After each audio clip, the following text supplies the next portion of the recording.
Hi guys, welcome back. Day 2 is almost over, and today I am making a martini for us.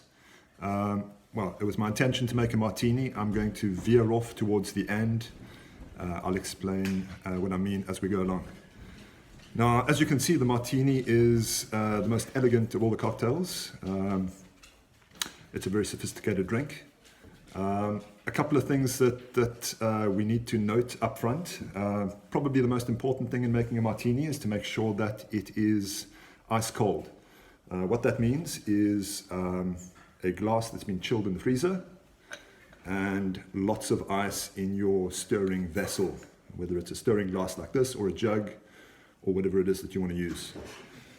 Okay, so probably 3 decision points in making a martini. The first one is the choice of base spirit. You've got a choice between gin and vodka. I am going to go for some gin.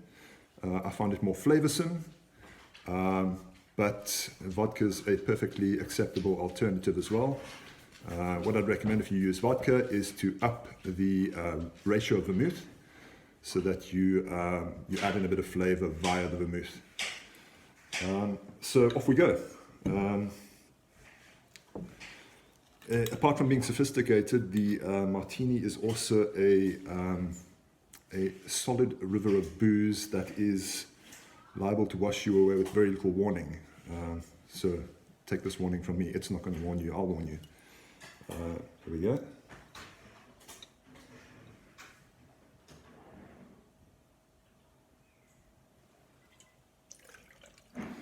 So 2 tots of gin. I usually go for a ratio of about 1 to 7 in my ratio of vermouth in my martinis. So I'll just add just over 1/4 of a tot of vermouth in with the 2 tots of gin. There we go. Now, despite James Bond's iconic prescription, it's actually better to stir a martini rather than shake it. Shaking tends to create agitation on the surface. What you like with a martini is just a very still presentation. But more importantly, it also tends to over dilute the martini, which you don't want. You want that solid river of booze.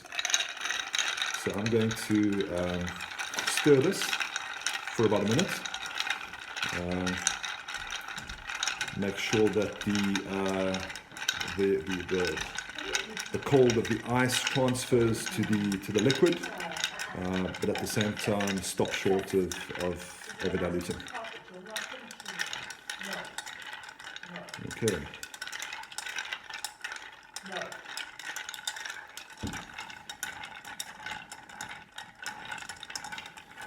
You're going to need a strainer to get the drink out of the stirring vessel.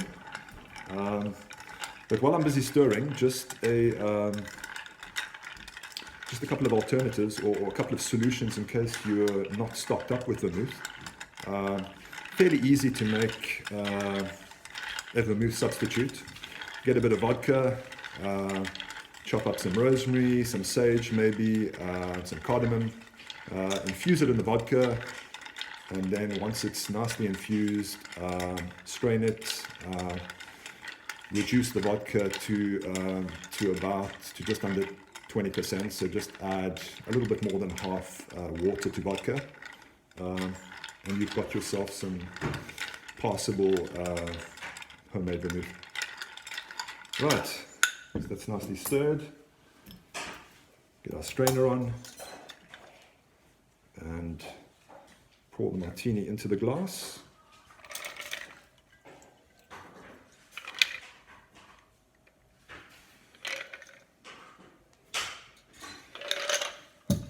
So I mentioned the decision points. The first one being the choice of spirit. The second was the ratio of vermouth to gin or vodka.